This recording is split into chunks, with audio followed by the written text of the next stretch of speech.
There's literally no latency. And it even runs in HD. How is that even possible?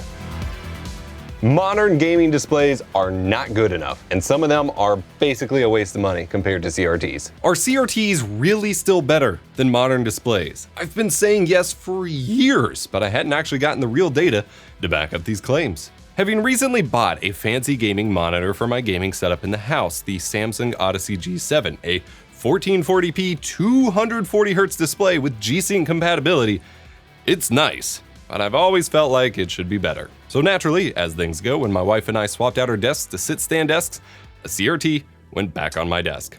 After years of making video essays about CRT TVs and monitors and seeing them unexpectedly gain more popularity, amassing a ridiculous horde of them myself over the years, I wanted to take a look back through a modern lens and see if they truly hold up anymore. Modern gaming monitors and OLED TVs have come a long way after all. Plus, other people are holding me accountable here too. Clarity, depth in image presentation, input lag, and overall usability. We're covering it all, so warm up your tubes, plug in your RCA jacks, and grab a snack. Join me on this awesome journey of evaluating if CRTs were as good as we say, and whether we've been throwing away money on gaming monitors for all these years.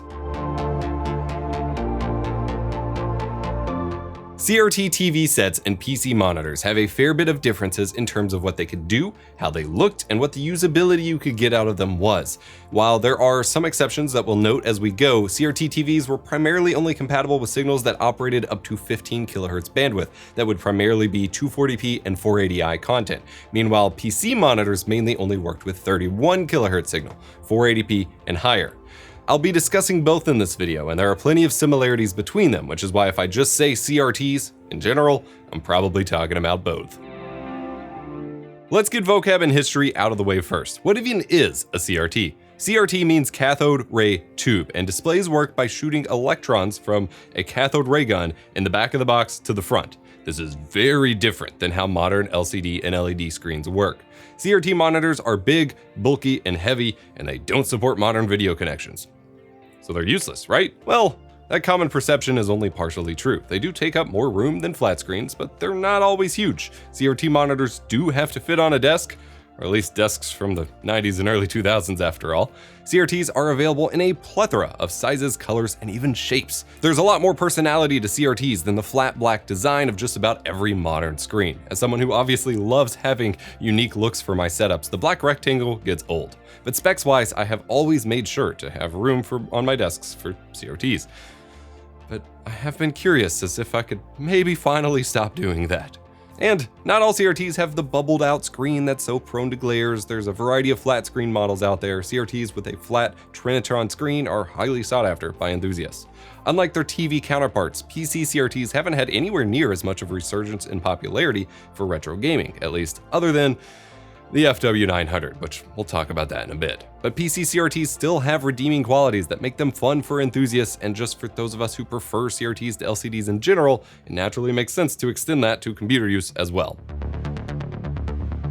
There's a few generalized reasons that people prefer CRT monitors over LCDs. Nostalgia, proper compatibility with older PCs and games, input latency, refresh rate, resolution flexibility, and perceived color depth or dynamic range. Technically, normal LCD or LED monitors and CRT monitors have the same dynamic range, at least in terms of the signal that's supported. This is referred to as standard dynamic range, or SDR, a light variance measurement or maximum luminance of 100 nits. This has been the standard for a very long time, as it was based on the limits of CRT technology. Only recently are we seeing a change to this with HDR technology for new screens. The issue here, though, is in how the different types of screens actually display light. Despite having the same measured dynamic range in the supported signal, CRTs and plasma TVs actually appear to the eye to be better in this regard.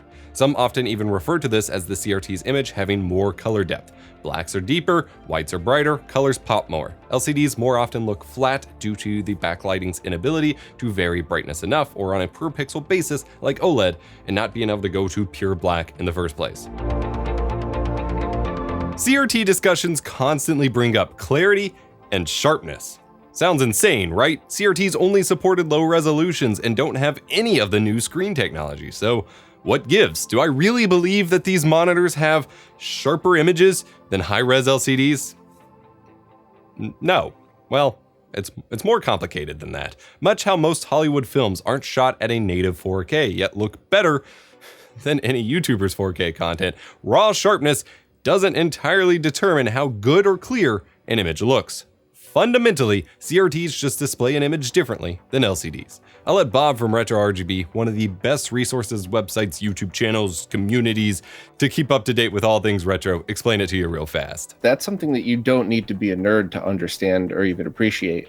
And I've been doing a ton of tests where I watch some content on a CRT and then pause it in the middle and switch over to a projector, an OLED, adding filters, whatever else I could come up with. And I've dragged everybody in my family into this and some friends, including people and especially people who just don't care at all about the nerdy side of things. And every one of them always can see a difference. They could, whether it's something they could describe or whether it's the perception of a difference.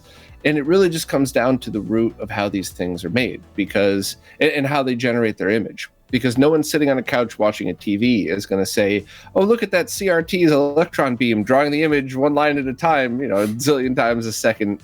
But it's absolutely a different way that your brain interprets it, because CRTs rely on persistence of vision, because it really is a single beam of light drawing a frame and then starting over again. And it's a totally different look than an LCD or an OLED panel or any flat panel, really, that presents its image in a different way.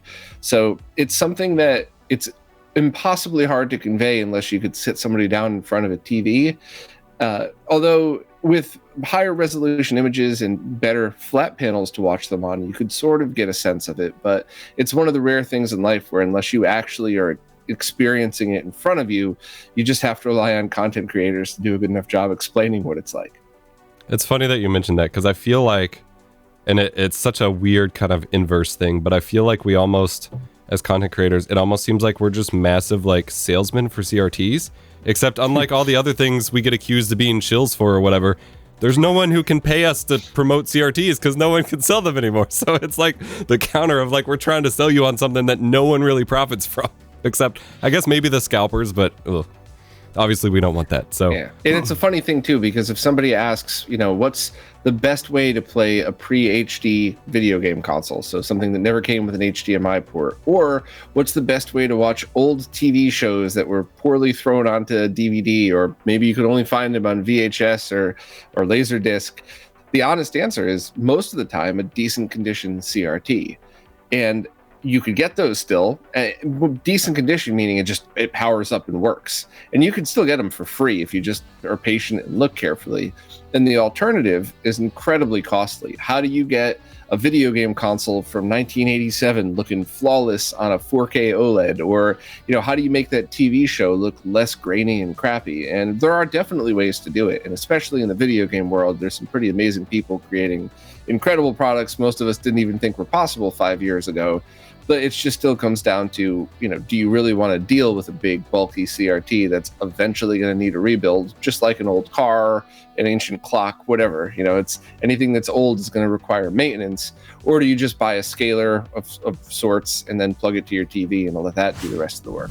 A lot of this discussion often gets muddy when I excitedly talk about the sharpness or clarity of a CRT's image. For most older content, from retro games to VHS tapes, they will absolutely look more clear and crisp on a CRT TV than a modern LCD, with virtually zero exceptions.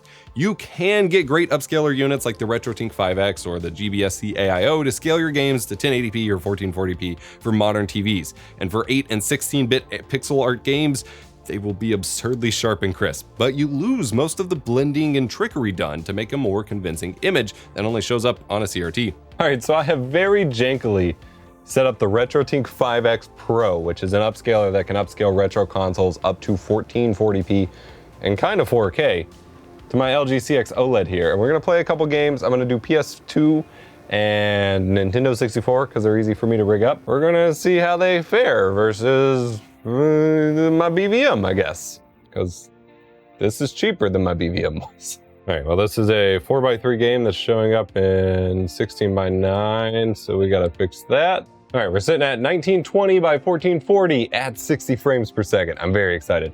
All right, so this is Baldur's Gate Dark Alliance. This is a Diablo Light style dungeon crawler, one of my favorites. Neither of those are my recent saves, but we'll just go with one of them. So there's 3 different scaling modes with the RetroTink 5X. Sharp, medium, and soft. And for 3D games, you typically want soft. We're getting nice motion adaptive deinterlacing down to 60 FPS.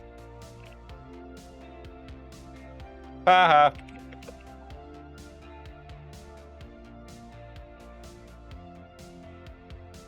A lot of PS2 games do not scale well in general, just because of the output of the PS2 and just the way the graphics were designed. It's actually looking pretty good. I don't remember what this character was doing, but like it's still pixely. You know, it's not the clearest image in the world compared to like the PC port they put out this year or last year. But like I'm satisfied with this. It's not as crisp and clear as it is on my BVM. But I'm okay with it. However, this isn't a game that like, I mean, it has some beautiful visuals, but it's not a game that truly like demonstrates how good the PS2 can look. For that, I want to try some God of War. Now, specifically, this is God of War 2, a little bit more updated, and this will be available in widescreen progressive scan. So we're actually going to go into our RetroTink settings and do a 2560 by 1440p output, which is going to give us our natural widescreen. And again, we're on the soft deinterlacing, which works better with 3D games. And then I got to set my TV back to 16 by 9. Oh, there we go. I'm an idiot. I was in the wrong sampling mode. All right, now this looks really stellar. Like this is a lot clearer than a lot of the official ways you can play God of War right now. Obviously the screen tearing is still a problem, but all of the shimmering of like the lack of anti-aliasing going on and things like that, like you don't see a lot of this on a CRT. And like even zooming in on Kratos, all of his details kind of turn to pixels a little bit, and you don't get that on a CRT. But I will say in motion, especially with the full 60 FPS. Let's look at one more console. Actually, real quick, I wanted to switch it up to the 4K output. So the RetroTink 5X Pro has an experimental firmware that gives you 4K output at either 24 or 25 hertz or 30 hertz if your TV supports it now. LG CX plays fine with it, other than like it shifts the image over a little bit, but it's fine just for this test. And if I pull up the FreeSync menu by just spamming the green button, oh, we're actually at 24 hertz right now. Okay, I think only start. Oh, yeah, that's really bad. I was able to get 30 hertz before. I don't remember exactly the tricks you have to use to get it. Clarity-wise, it's not any better. Like really, because the LG CX accepts such a great 1440p signal.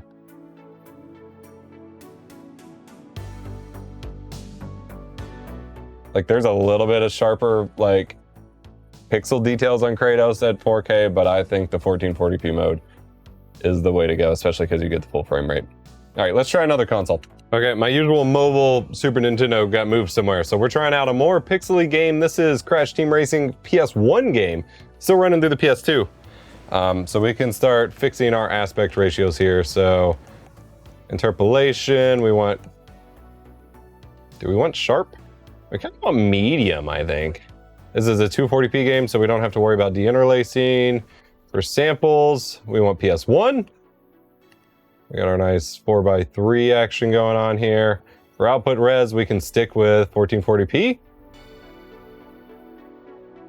I'm feeling good about that. Now, this is an opportunity to explore another feature built into the RetroTink 5X Pro, and that is the incredible CRT emulation stuff. This isn't just scanline overlays. These are like some serious CRT emulations going on. So you have slot mask, you've got aperture grill, a couple different versions. You got the BVM, which looks a lot like my BVM. You got the PVM 600, FV310, consumer sets, and LCD just for fun. I'm digging the consumer. The FV310 is actually really nice as well.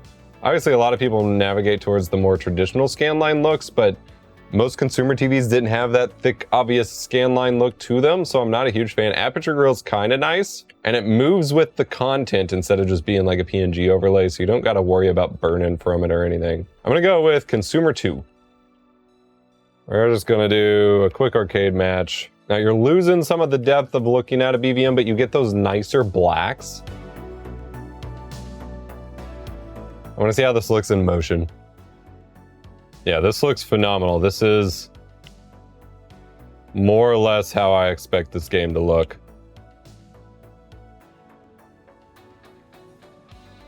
On my BVM, it might be a little bit more brighter or colorful, but like I can tweak that in post. So it's not a big deal.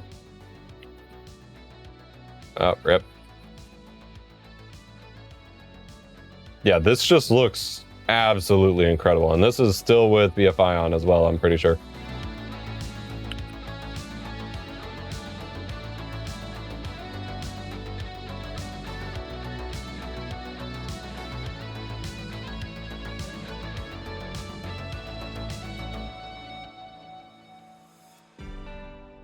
I'm sorry, I'm still playing. This is just so nice. I'll have to shoot some separate close-ups, of course.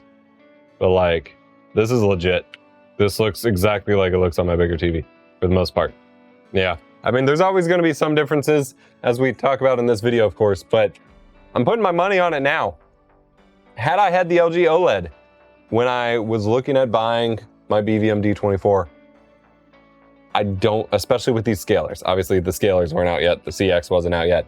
But had I had it, I would not have bought my D24. It cost significantly more than this did.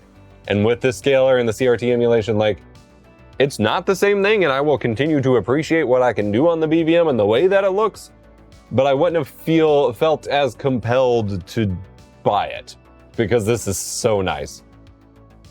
That being said, there's a lot to like about the BVM. I'm still gonna keep playing on it.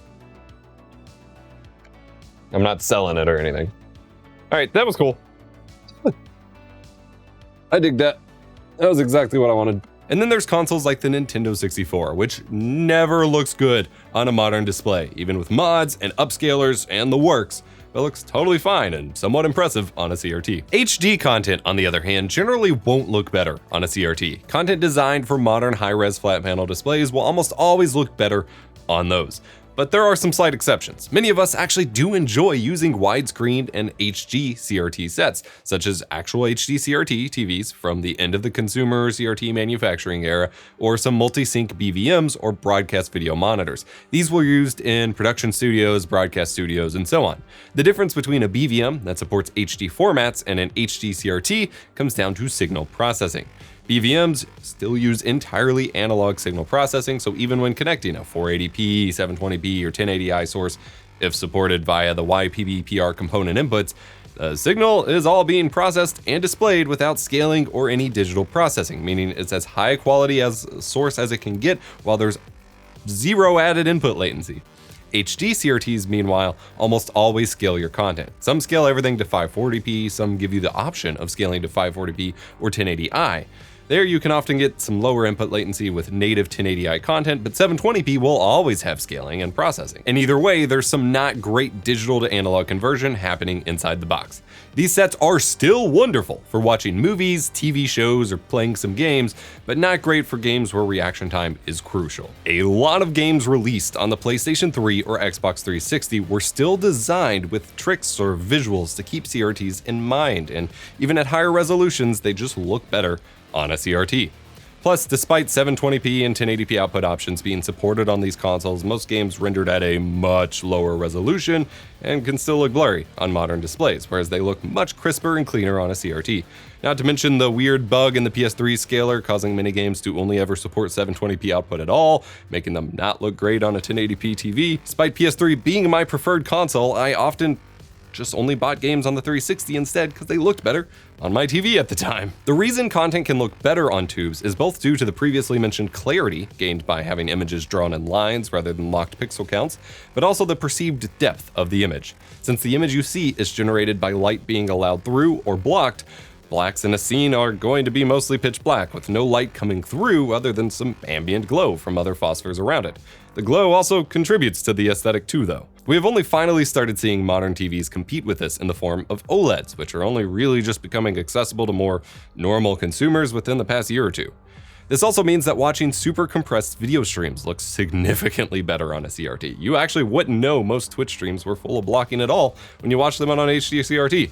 It's kind of wild. It's my preferred way to watch Twitch. So that's the other funny thing about CRTs is when you're talking about the smaller CRTs, it really doesn't make a difference. But the bigger CRT you get, the more space between the image that you see. And it's a little bit more evident on video games because video games use about half the resolution in progressive scan. I'm not going to nerd out too far on you, but that's why you get those black lines in between that. Funny, they're nicknamed scan lines, but it's actually the image itself are the scanned lines being drawn. It's kind of an improper term that is just stuck. But when you get that, you could kind of see not only the space between, the lines themselves, but even the vertical mask. You could start to see, like, if you get close to a TV, like the dots that make up a video game character's eyes are farther apart. So that's why even back in the day, I remember thinking sometimes games look better on smaller CRTs because everything was closer together and you get that perceived sense of more detail. And when you get to larger screens, that's when TV line count that's when that makes a difference because everything's so much farther apart. And it's funny, you absolutely do get to a point where it's almost too much detail because when you have, like, I have a 20-inch 1000 TVL monitor back there. And when you start to play video games on it, there's so much detail that you can't even see the CRT's mask anymore. So it almost looks like you're playing it on an emulator with all of the graphics kind of blended together. Right. So those were really designed for movie studios and situations where you needed the absolute utmost attention to detail. Blacks are deeper, whites are brighter, colors pop more. LCDs often look more flat due to the backlighting's inability to vary brightness enough or on a per pixel basis like OLED. And even that can't recreate the literal depth of seeing a physically layered image. Another type of content that benefits here is interlaced content. Any VHS tape, many early DVDs, lots of 5th and 6th generation games, interlaced content tends to either have combing artifacts due to bad deinterlacing or bounce up and down due to how Bob deinterlacing works, and it doesn't look great. We're seeing more scalers hit the market with motion adaptive deinterlacing that fixes this, but they're expensive. This isn't an issue on a CRT. If you get a super high PVM with like a 1000 vertical line count, then yeah, you'll see it. But on normal PVMs and most consumer sets, it's not an issue at all. Lots of games swap between 240p and 480i regularly, and this also causes a disconnect for scalers for a moment, whereas it's instantaneous on a CRT. Also, some games on Xbox and PS2 support 1080i output directly as well. Many have tried conveying this bit of why they prefer a CRT image, but haven't been able to properly explain what they mean by depth. But this is it. Older films with practical effects that are hurt by sharpness, more punchy and stylistic films, etc. can all look better on a CRT than a flat-looking LCD. But it is still personal preference. There's one other very important aspect of clarity on CRTs that we have not discussed yet. Motion clarity. The clarity and ability to discern information in the image during motion is still unmatched on a CRT, and this comes down to image retention. Some gaming LCDs or OLEDs have a feature that tries to emulate this, but it's far less common than it should be. I'll let my good friend and colleague, John Linneman from Digital Foundry, tell you all about it. Hi, I'm John from Digital Foundry, and I'm here to talk about motion blur reduction on modern flat panels, or techniques such as black frame insertion. Basically, what is it and why it's so important? So firstly, motion clarity. It's one of the key advantages of CRT technology, right? But why is that the case? Well, this ties into the way in which the screen itself is drawn. Essentially, the process of scanning an electron beam across a phosphor screen from the top left corner to the bottom right. As the beam crosses each phosphor, they're momentarily illuminated, then begin to decay within milliseconds. Each phosphor is extremely bright for just a second, but by refreshing fast enough, the human eye sees a persistent image. But the phosphors do not remain consistently lit throughout the process. This effectively creates a period of darkness between each new frame, which, to put it simply, allows our eyes to perceive each image without the prior frame blurring into each new frame.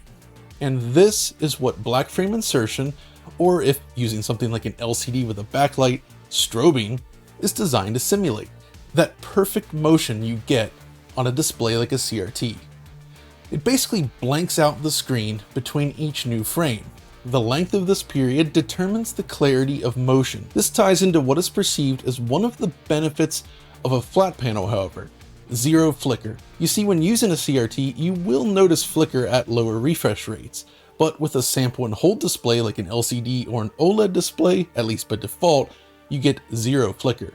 The image is persistent with zero decay, and it never flickers in any way due to how our eyes perceive this. But the knock-on effect here is that it creates motion blur. Now, in the past, when a flat panel would change between different pixel colors, basically one pixel goes to another color, the transition period was slow, which resulted in ghosting. But LCD technology has improved dramatically, massively improving these times, while it's near instant on OLED panels. So if the pixel response time is so fast now, why does it blur in motion? Well, it's not actually about the pixel response time any longer.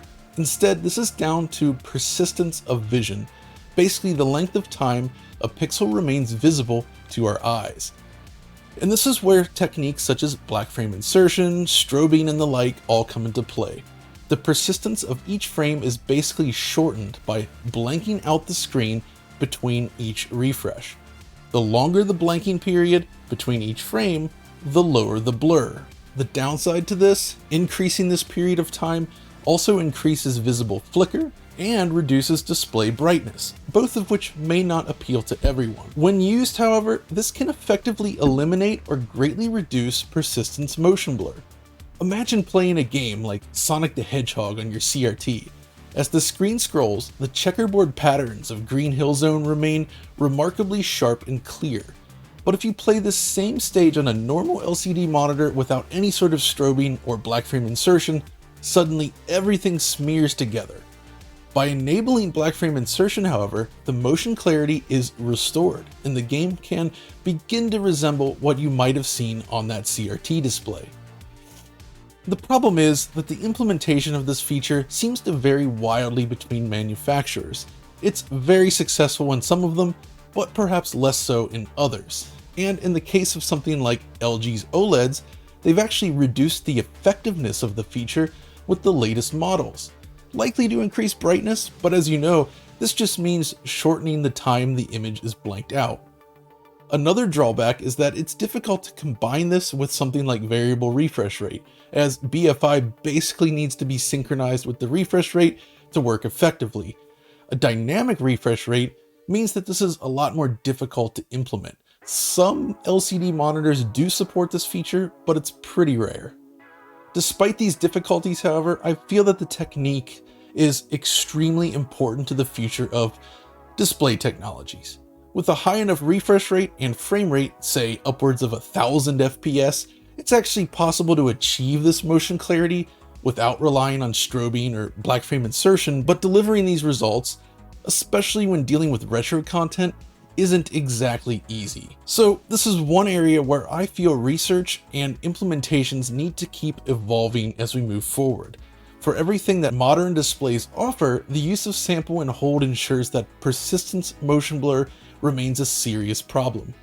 If you've not used a CRT in a long time or never experienced black frame insertion yourself, you may not even realize just how blurry modern displays can be, but once you see the difference, I think you'll find it's worth pursuing. I hadn't actually messed with the BFI much on my LG CX, though I've used it on my BenQ monitors before. It's pretty nice. This is looking great, and I think I can even turn on black frame insertion. I don't remember exactly where that setting is. It's the true motion thing. You go to user, and then you go to OLED Motion Pro.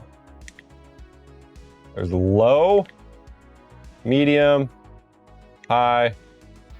Auto is lighter than high. So high definitely darkens the image. I can kind of see the flicker. Auto looks a lot better. This actually feels a lot smoother. What if I go... Can I just like toggle it on and off real quick?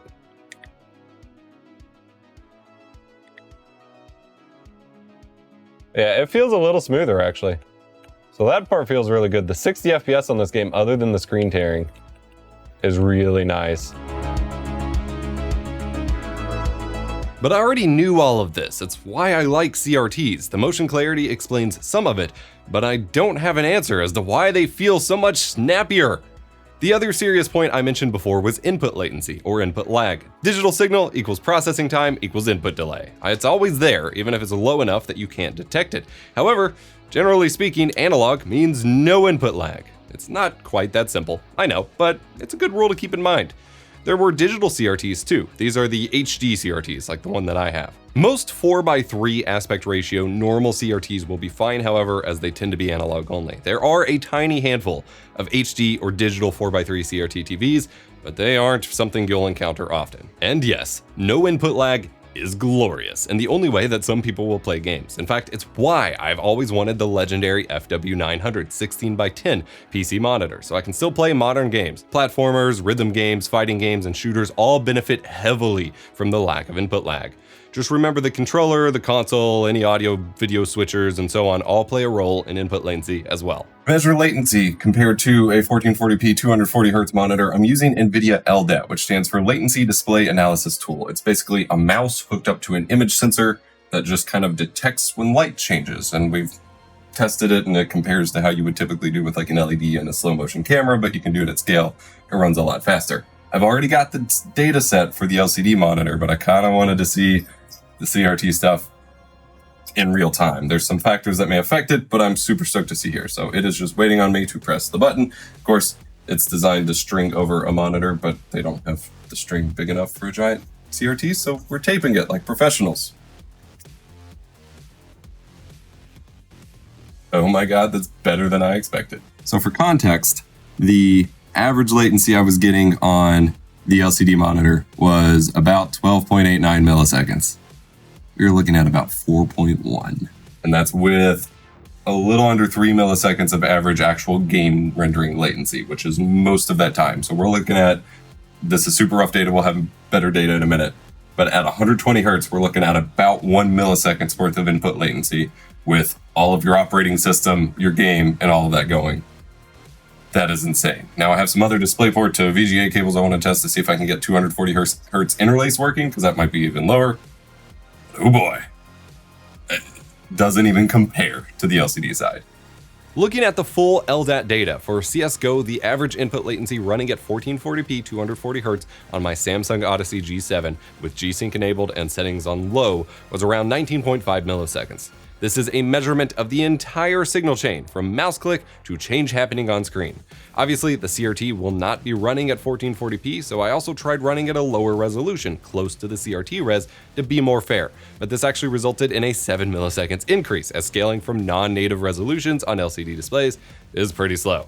Running the time sleuth to measure display latency at 1080p results in about 20 milliseconds at the top of the frame. So yeah, a lot of time is spent scaling lower resolution images here. The CRT, on the other hand, basically 0 milliseconds for pure display lag and under 4 milliseconds for end-to-end latency. That's nearly a 5 times increase in the input latency going from CRT to LCD, even a high-end top spec one. With Splitgate, we went from an average end-to-end latency of around 12.98 milliseconds to just 4 on the CRT. Combine that with the added motion clarity discussed before, and it's no wonder playing on a CRT feels so much snappier, even in modern games. This is why I keep it on my gaming desk, even with the 1440p 240Hz monitor right there.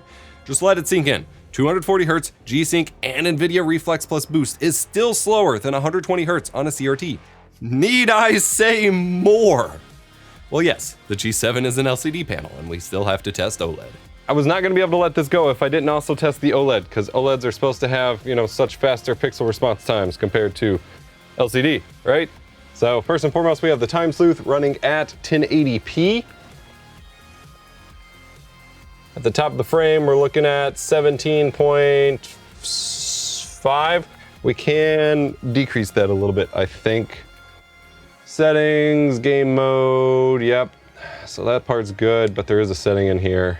Original aspect ratio, and just scan set to on. It brings it down a little bit. And for the sake of this, I'm gonna turn off true motion.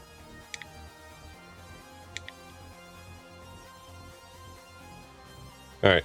So at the top of the frame, again, this is not the native resolution, but it does have a little bit of a better scaler. We're looking at 9.4 milliseconds at the top of the frame to scale 1080p to 4K and to display the signal, which is actually really impressive. Like, that is damn impressive. Middle of the frame, we're looking at 12.77 milliseconds. Solid. Bottom of the frame, 16 milliseconds. So by the time you get to the bottom of the frame, because, you know, it's got to be at least 16 milliseconds to get from top to the bottom of the frame at 60 FPS, which is what this is operating at. There's no lag. So there's like a little bit of a delay to start the scale, but by the time it finished displaying it, you're not really getting any input latency, which is really nice. This thing is doing a really fast job. But part of that, you know, it doesn't entirely depend on the OLED itself in this case as much as the scaler involved, since the scaler in the Samsung was clearly not good. All right, next up we have, I literally pulled my gaming PC from the house into the studio so we can get set up here because I was just not gonna be able to let it go. So we're gonna run LDAT. Exact same setup on the LG OLED at both 1440p and 4K 120. So I'm gonna get that going. I'm gonna have a reaction to the initial result, but otherwise it's just gonna be data gathering, I guess is the phrase for that. I don't know if this is gonna fit. Barely. All right, let's get it plugged in first. Oh, what am I pulling on? That is a PS2 controller in the mix. No, thank you. Presently, we are running at only 4K 60. There we go, 4K 120. And we have G-Sync enabled. I'll verify that with the monitor since that was a little weird, or with the TV. Okay, yes, we are on G-Sync, 4K 120. VR is enabled. Nice. All right, so we're gonna go ahead and fire up, starting offline. Fire up Counter-Strike Global Offensive, and I am going to need a keyboard because that's not gonna work with that one. Like I said, we're gonna test both at 1440p and 4K just to get fair, like between the scaler and running at a higher res. LDAT, we are measuring end to end. We want about that many. We want to set the file to be, hello? CSGO, LGCX, 4K 120, external mouse, auto fire, except I'm not ready yet. I haven't actually put the damn sensor on the TV. Well, that barely reaches. Yikes. This won't be the most scientific result, but it'll get us the comparison numbers we need. I'm confident of that part. All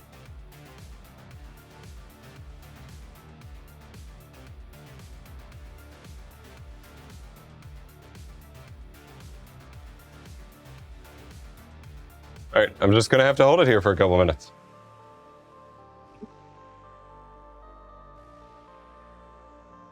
Isn't this fun? This is what I do for a living. Not anything productive to society. It's really nice seeing all this detail up close, I'm not gonna lie. If we remove some of the anomalies when we first started out, looks like we're looking at about 20-ish milliseconds again, which is impressive given it's running at a higher resolution. Those numbers are really inconsistent though. This is not measuring right. We're gonna have to find a better solution. Let me get some gaffer tape. There we go. Now it's going at least mostly consistently. Done. We're looking at an average of 13.8 milliseconds at 4K 120 hertz, which is significantly harder to run than 1440p. So yeah, once again, if I had a proper OLED as a monitor instead of a giant TV, and it was a nice one like this with G-Sync and blah, blah, blah, I'd probably use it instead of having a CRT and a LCD on my TV, or on my desk. But alas, we still gotta measure 1440p. 1440p tests are done. Let's get a look at that data. Average 12 milliseconds. 12. Significantly better than my Samsung Odyssey G7. 240 hertz feels really smooth when you're playing it.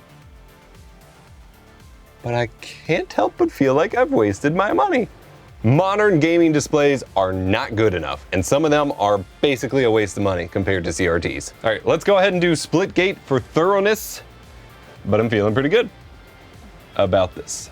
So we're gonna F11 that. Let's take a look at the split gate data, 11.9 milliseconds. So at 4K 120, that's basically spot on with the 1440p 240 of my Samsung G7. So we are going to run a new one at 1440p, and there it is, 9.8 milliseconds at 1440p on the LG CX. Now, this is mind-boggling because this is significant, well, the 4K 120 wasn't, but the 1440p was significantly lower latency than my 1440p 240 hertz Samsung Odyssey G7, which was very expensive. This thing blows it out of the water, and I wish I had one sized enough that I could put on my desk.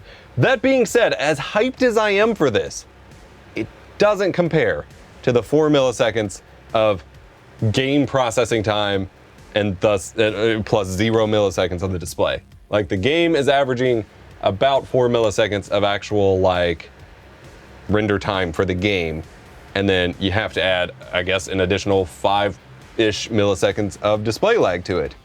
Whereas on the CRT, there's no added lag. It's just purely what the game can do, which is only getting faster and faster with things like adaptive sync and NVIDIA Reflex Boost and things like that. So LCDs are dead. LCDs are dead. That's all I got. This is insane. What the hell?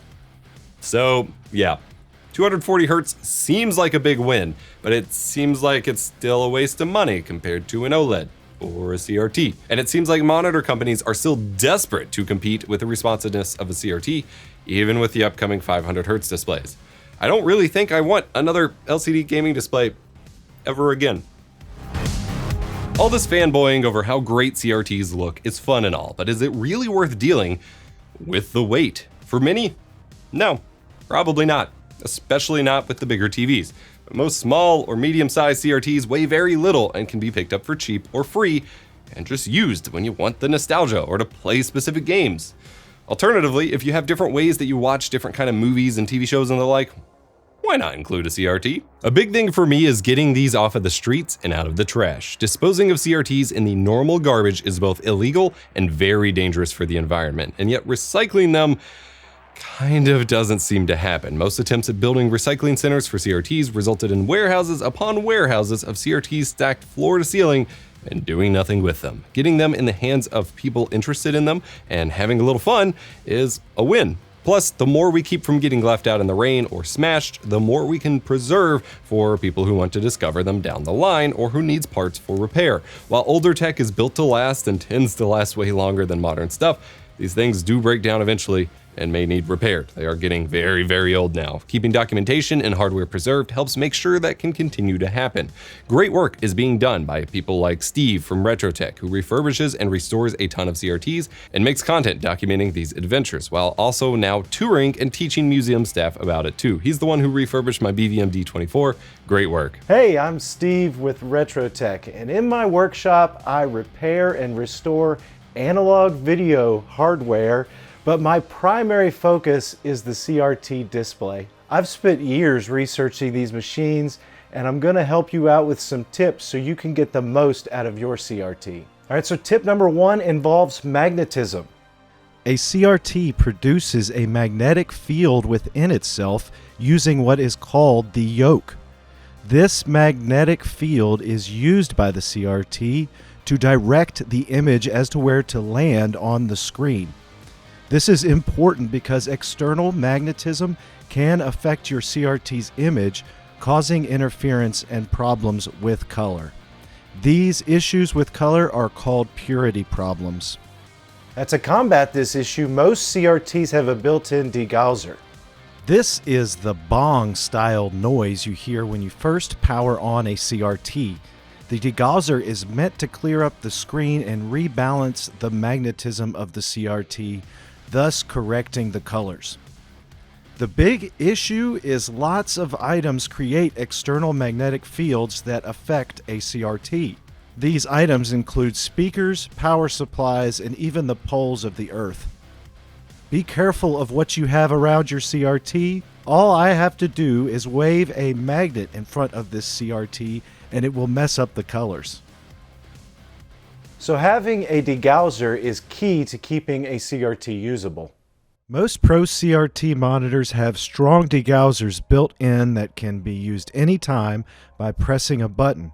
But unfortunately, only some consumer CRT TVs have a degausser that comes on at startup, and others have no degausser at all. If that is the case, you will need to use a degaussing wand. Larger CRTs can be problematic, as well as consumer CRT TV sets. The degaussing wand can be used to clear up magnetic issues that the CRT's built-in degausser cannot fix. Now, hopefully those tips will help you boost your CRT's performance.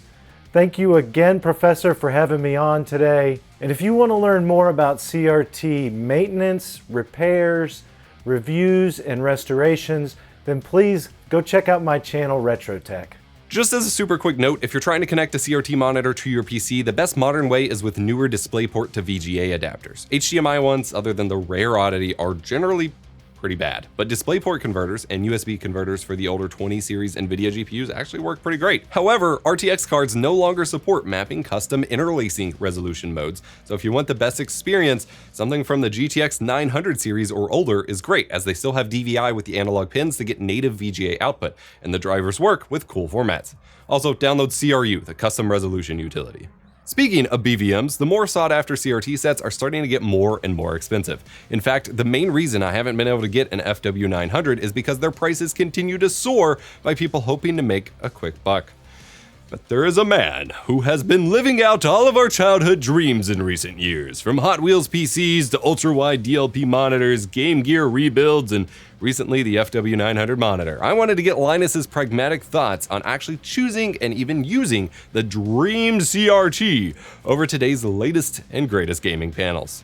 CRT displays are truly incredible tech, but let's be real here. When you account for the lack of compatibility with modern devices, the aging out hardware that isn't being manufactured anymore, and space and power consumption, they're a pretty hard sell these days. At this point, modern display tech has been able to match nearly every strength the CRT has, though it should be noted that no one display tech shares all of the CRT's strengths. OLED has the great response times and the deep blacks.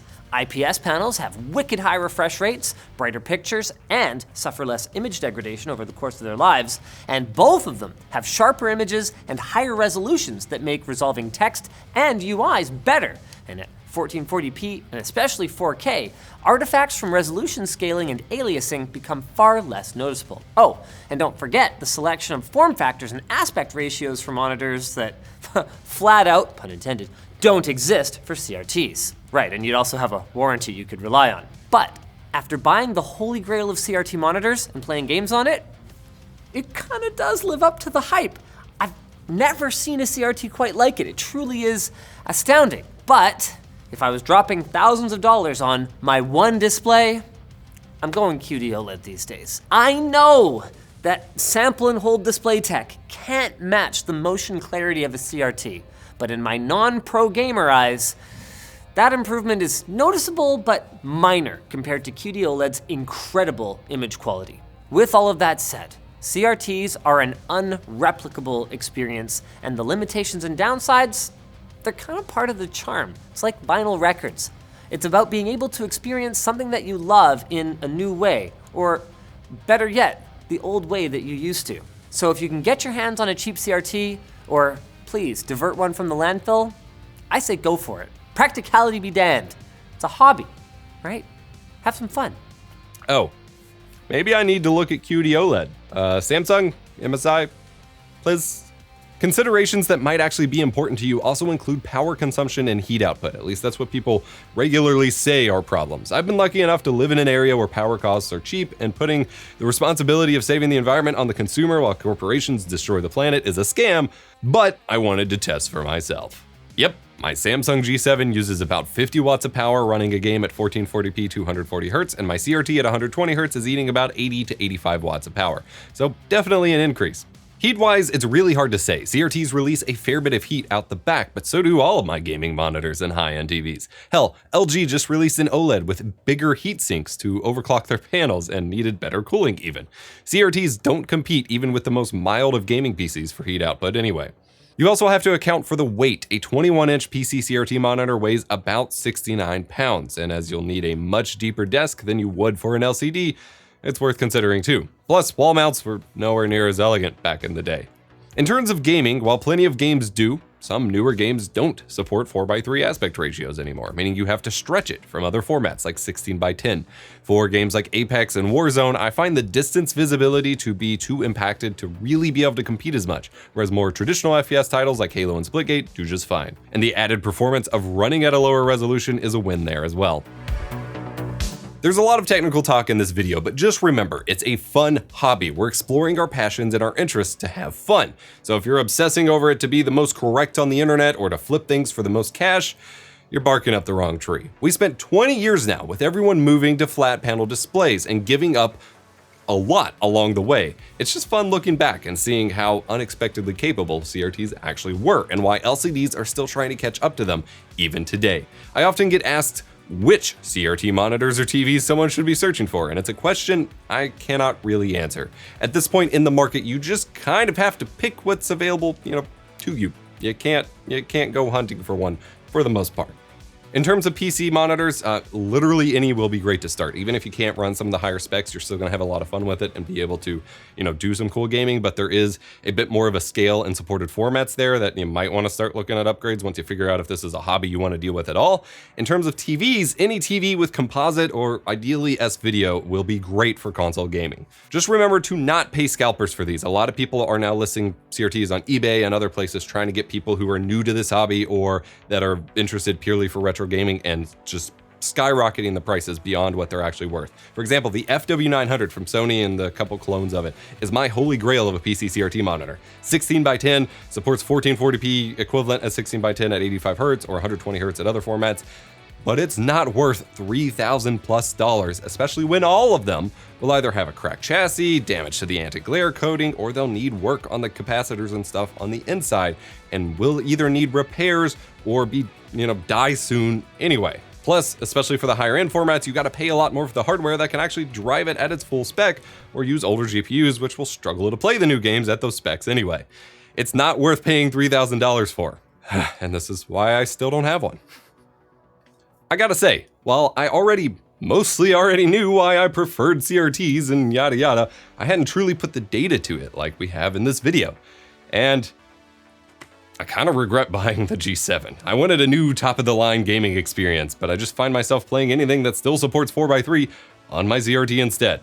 Granted, games like Apex, Warzone, Overwatch, Battlefield 2042, and so on don't support 4:3, but Splitgate, Halo, and Battlefield 4 do. If you're looking for something else to watch, I do have a video over on my Lost Saves channel about why I play in 4:3, which is kind of tying into this video. Go check that out, linked below, and remember, be kind, rewind.